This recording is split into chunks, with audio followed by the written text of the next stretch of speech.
battery. And I would call the Navy, tell them what kind of ships were going by, enemy ships, and how fast they were going, and the direction they're going, and everything else. I gave them a lot of information. But unfortunately, after the war, they forgot to pick me up on that island, and I was marooned there for over 20 years. And I went stark raving mad.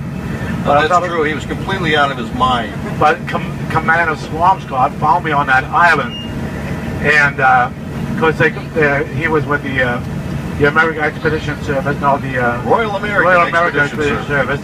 They went to places the National Geographic never even heard of. Anyway, he found me on that island. They brought me back to Boston. They rehabilitated me, and they made me a duck driver. Right. That's right. Although, well, it took a little while to, you know, get him up to speed after he'd been on that island so long, living by himself. In fact, even when he was a conductor, we'd have to lock him up in the home every night. Yeah, that's true. He's a little, you know. All right, well, let's head down the river. Anyway, I was with Boston Duck Tours. I gave the first ride to the public on this vehicle back on December. It's going to be October. I'll get it. Yep, we're going to head down river there, Captain. All right. Did you forget the route? Yeah, I forgot the route. I used to go up there, up to that one. Oh, I see. But I think they told me I shouldn't do that. Yeah. Oh, here's new Beantown Betty right behind us. Right. Hey, look at new that. New Beantown Betty and old Beantown Betty. Well, every once in a while, everything's going to be replaced, right? Yeah. Now, of course, I was with Boston Duck Tours for 16 years, so I didn't last as long as this vehicle. This vehicle lasted 20 years with Boston Duck Tours, but you have to remember this vehicle is over 70 years old today. So it's probably time for Beantown Betty to be retired. But of course, they have bigger and better things today. So Beantown Betty is about 70 years old, which would make her 20 years younger than you.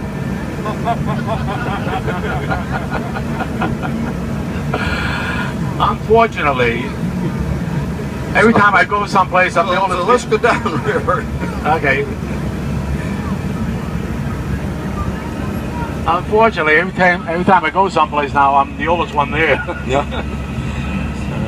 So I see there's not a lot of wind out here for the kids. So here in Boston, you know, kids from the age of 10 years old to 18 years old can sign up and learn to sail here at Community Boating. They can sail all summer long. And the price is kind of based on, the cost is based on family income. So a lot of these kids sail all summer long for only $1. It's a great program. As I said, Boston Duck Tours helps support that. We have a program called Quack Quack Give Back. I don't know if you are familiar with it, but when you buy your tickets or buy merchandise, you're given the opportunity to round up your ticket, or the cost of the ticket or the merchandise, to the next dollar, and then we take that change and put it in a fund, and at the end of the year we match it. And we use it to support a number of organizations, non-profit organizations here in the Boston area.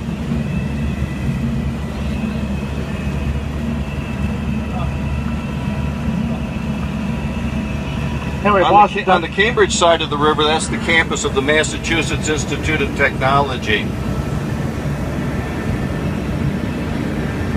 That's Pennywise driving the new Beantown Betty. Looks like the crocodiles must have eaten all her passengers for lunch.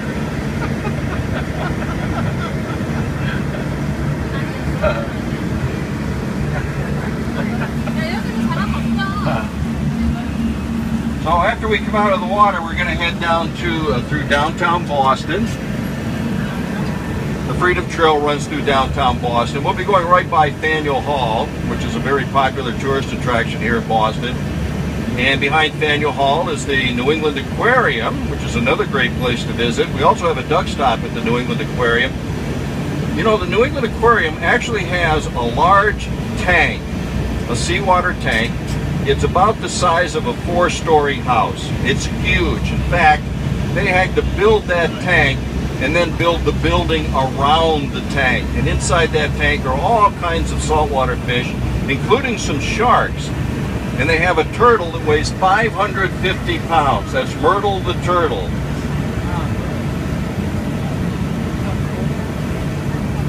What you want me to do? Oh, do you want the windshield down? Put the windshield down. Whoops.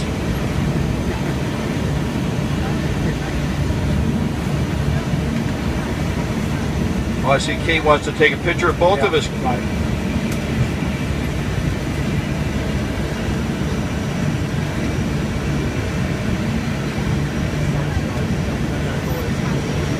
So you can see on this side where the two towers are missing. They actually took them apart block by block, and they're going to put reinforcing steel inside the towers to make them earthquake-proof. Can you imagine that? And then they'll do the same for the towers on the other side of the river, or the other side of the bridge. Now remember I said that at one time it was thought the Vikings were the first Europeans to sail on the Charles River? Well, now we know that's not true. Probably the first European to sail on the Charles River was John Smith. Remember John Smith, Pocahontas' friend?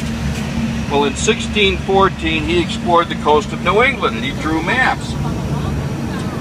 And he actually mapped the Charles River as part of his trip. And then he took all his maps back to England, and he asked Prince Charles, the future King Charles of England, to name some of the places on the map.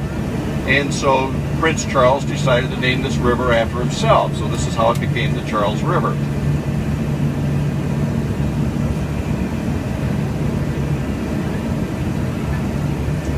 If you look over to the left, you can see a gold statue on a rooftop. The statue is Athena, the Greek goddess of war and wisdom.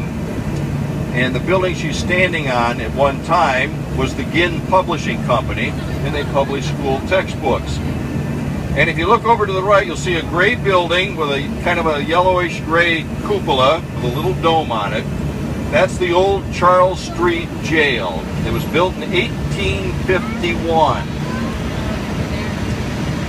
One of Boston's former mayors, James Michael Curley, spent some time in that jail. James Michael Curley was a mayor of Boston, a governor of Massachusetts, a United States congressman, and a convicted felon. Anyway, eventually, a judge ruled that that building was no longer fit to house prisoners. So in 1990, it was shut down and replaced with the new Suffolk County Jail that we passed earlier. So what became of this building? Well, today it's a hotel, a luxury hotel called the Liberty Hotel.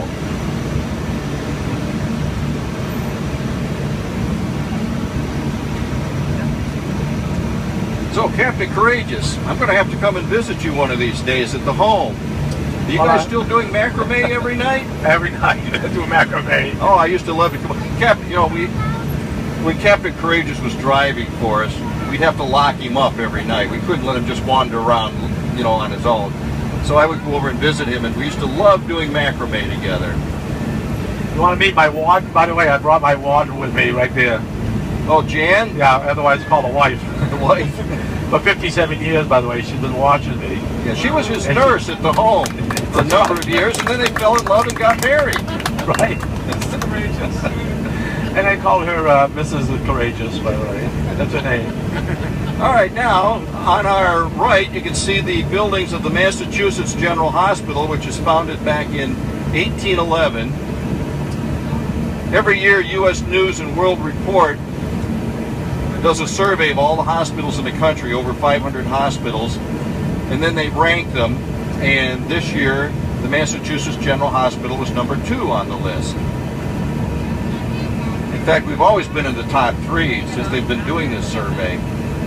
Last year we were also at number 2, but last year we were number 1, I think, and then this year we're number 2.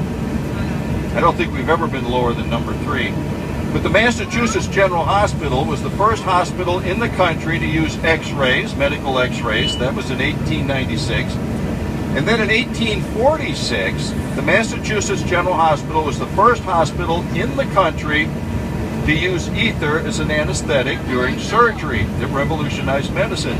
Because up until that time, doctors were very reluctant to perform surgery because the pain from the surgical procedure would often cause the patient to go into shock, and the shock would kill the patient before the surgical procedure was completed. So ether really revolutionized medicine. We're going to head back down toward the old lock there, Captain Courageous. All right. Is there anyone else who'd like to drive before we get to the...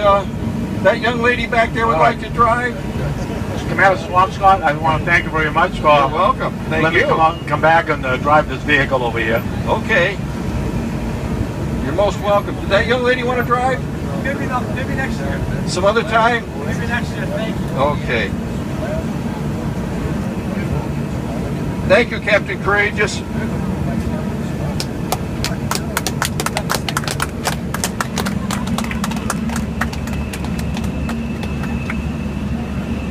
Okay, I got the wheel.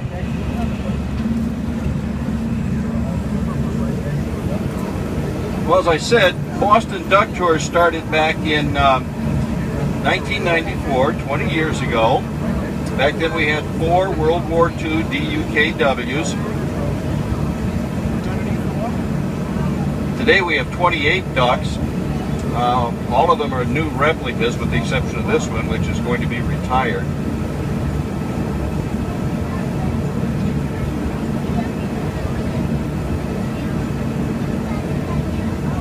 Our season runs from March until the end of November, and then we shut down for the winter.